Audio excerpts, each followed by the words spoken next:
Friends, કેમ છો? મજામાં? મિત્રો, આપણે છેલ્લે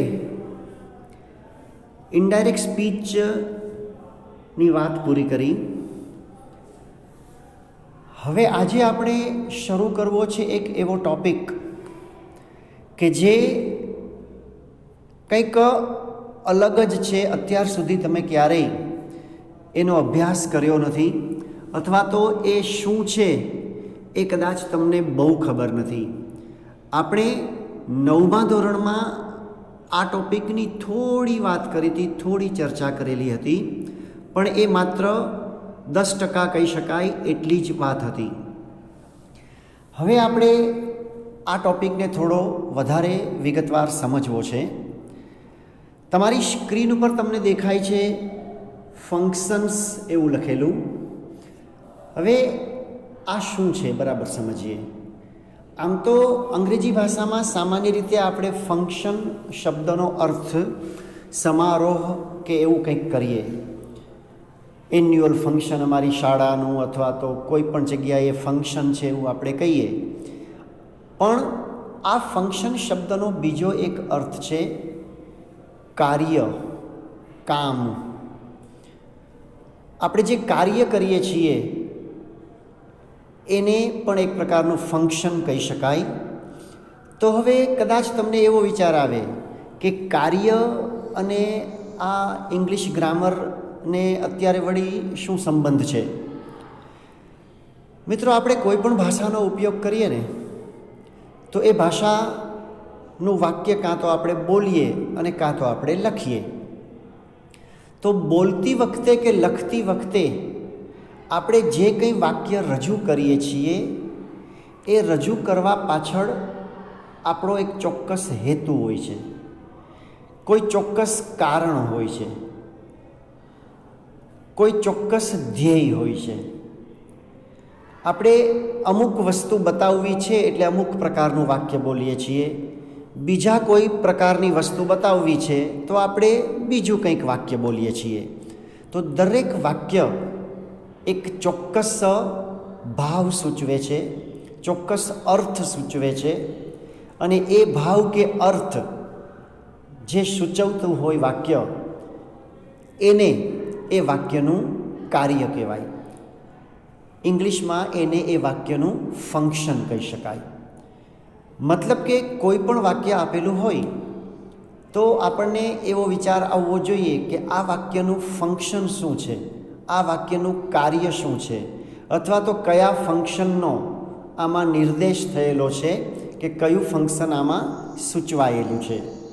મતલબ આ વાક્ય સમય બતાવે છે, આ વાક્ય સ્થળ બતાવે છે, આ વાક્ય શરત બતાવે છે.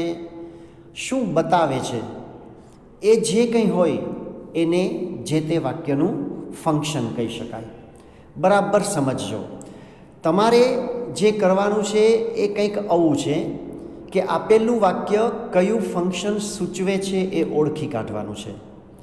અથવા તો તમને એમ કહેવામાં આવે કે આ પ્રકારનું ફંક્શન દર્શાવે એવું વાક્ય બનાવો, તો તમારે એ રીતનું વાક્ય બનાવવાનું. આ બાબત તમે તો જ કરી શકો જો એક્ઝેક્ટ આ ફંક્શન અને અલગ અલગ પ્રકારના જે ફંક્શન્સ છે એ શું છે આપણે સમજીએ. ઓકે, તમારી સ્ક્રીન ઉપર આગળ વાંચો. વિદ્યાર્થી મિત્રો, કોઈ પણ ભાષામાં દરેક વાક્ય કંઈક ચોક્કસ ભાવ, અર્થ કે હેતુ દર્શાવતું હોય છે. સીધી વાત છે ને મિત્રો, આપણે કંઈ પણ બોલીએ તો એની પાછળ આપણો ચોક્કસ હેતુ છે, ચોક્કસ ભાવ છે. આપણે અમસ્તા કંઈ બોલતા નથી હોતા. દરેક વાક્ય કંઈક અર્થ ધરાવે છે, દરેક વાક્ય કંઈક ભાવ ધરાવે છે, દરેક વાક્યનો કંઈક હેતુ છે. ચોક્કસ ભાવ, અર્થ કે હેતુ દર્શાવતું હોય છે, જેને જે તે વાક્યનું ફંક્શન મતલબ કે કાર્ય કહી શકાય. અલગ અલગ વાક્યો અલગ અલગ ફંક્શન્સ દર્શાવતા હોય છે. આવા કેટલાક ફંક્શન્સ નીચે મુજબ છે. દરેક વાક્ય કંઈક અલગ જ ફંક્શન દર્શાવે, તો એવા કયા કયા ફંક્શન હોઈ શકે કે જે તમારે 10મા ધોરણના લેવલમાં અભ્યાસ કરવાનો છે. Let us see what these functions R.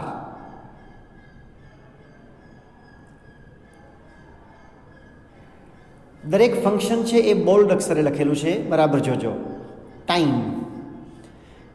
કેટલાક વાક્યો એવા હોય કે જે વાક્યની અંદર બોલનાર વ્યક્તિ કંઈક સમય બતાવવા માગે છે.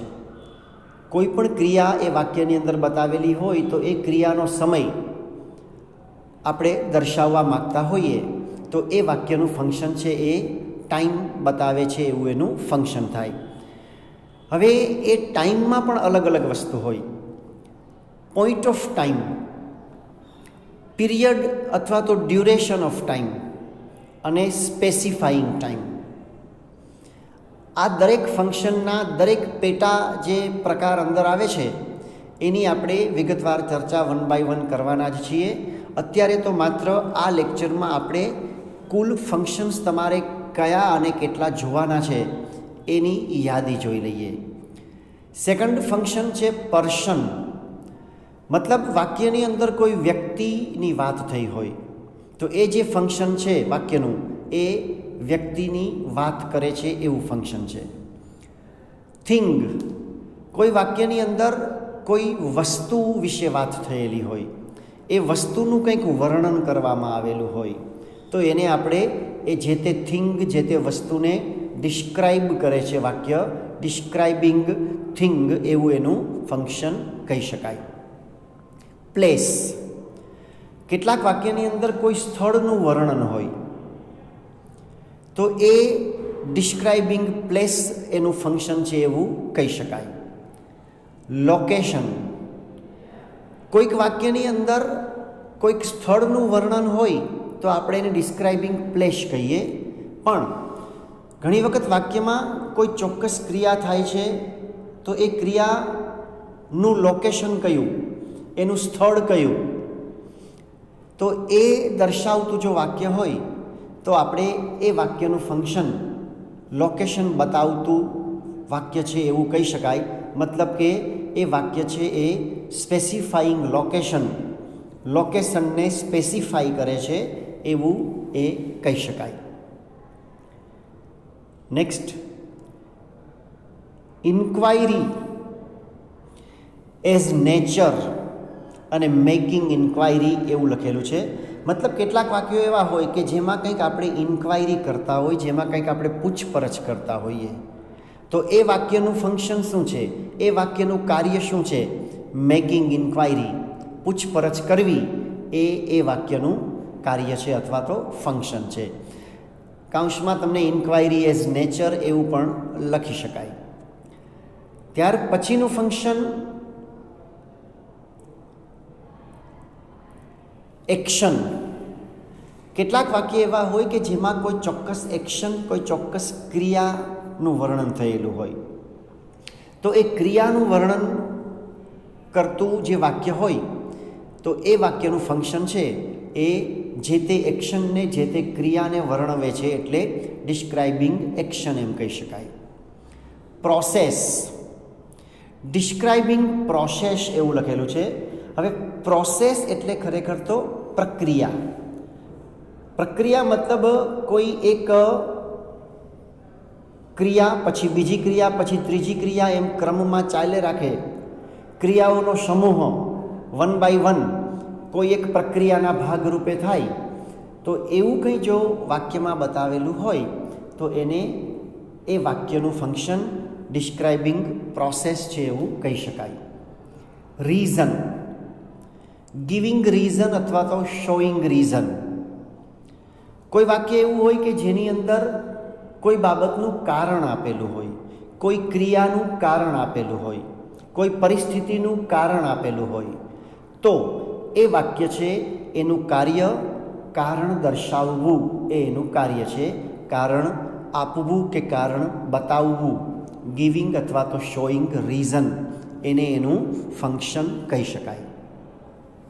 રિઝલ્ટ, શોઈંગ રિઝલ્ટ અથવા તો એક્સપ્રેસિંગ રિઝલ્ટ. કેટલાક વાક્ય એવા હોય કે જેમાં કોઈ ક્રિયાને કારણે જે પરિણામ મળે છે એની વાત થઈ હોય, તો એ વાક્ય છે એ રિઝલ્ટ બતાવે છે, પરિણામ દર્શાવે છે. એટલા માટે એનું ફંક્શન છે એ શોઈંગ રિઝલ્ટ કે એક્સપ્રેસિંગ રિઝલ્ટ હોઈ શકે. કન્ડિશન, કેટલાક વાક્યની અંદર કન્ડિશન મતલબ કે શરત દર્શાવેલી હોય, તો એ વાક્યનું ફંક્શન છે એ શરત દર્શાવે છે એવું ફંક્શન એનું છે એમ કહી શકાય. શોઈંગ કન્ડિશન અથવા તો એક્સપ્રેસિંગ કન્ડિશન.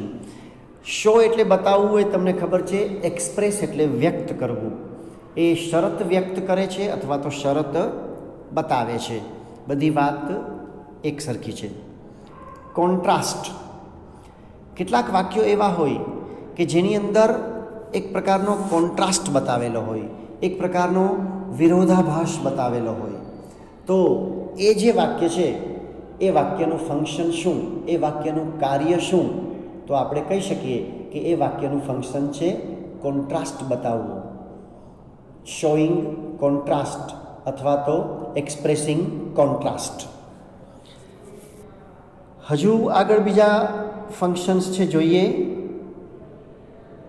બે ફંક્શન તમારી સ્ક્રીન ઉપર હજી દેખાય છે, પ્લેઝન્ટ્રીઝ અને ઓલ્ટરનેટિવ્સ.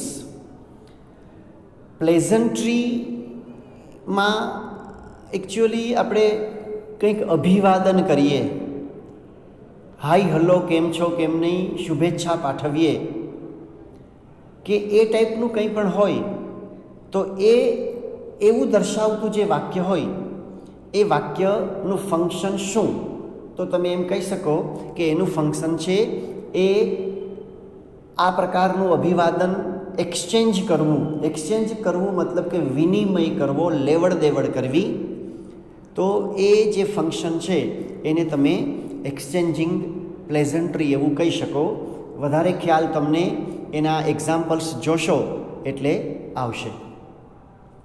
ઓલ્ટરનેટિવ્સ, વિકલ્પ. કેટલાક વાક્યો એવા હોય કે જેની અંદર આપણે ઓપ્શન બતાવતા હોઈએ કે વિકલ્પ બતાવતા હોઈએ.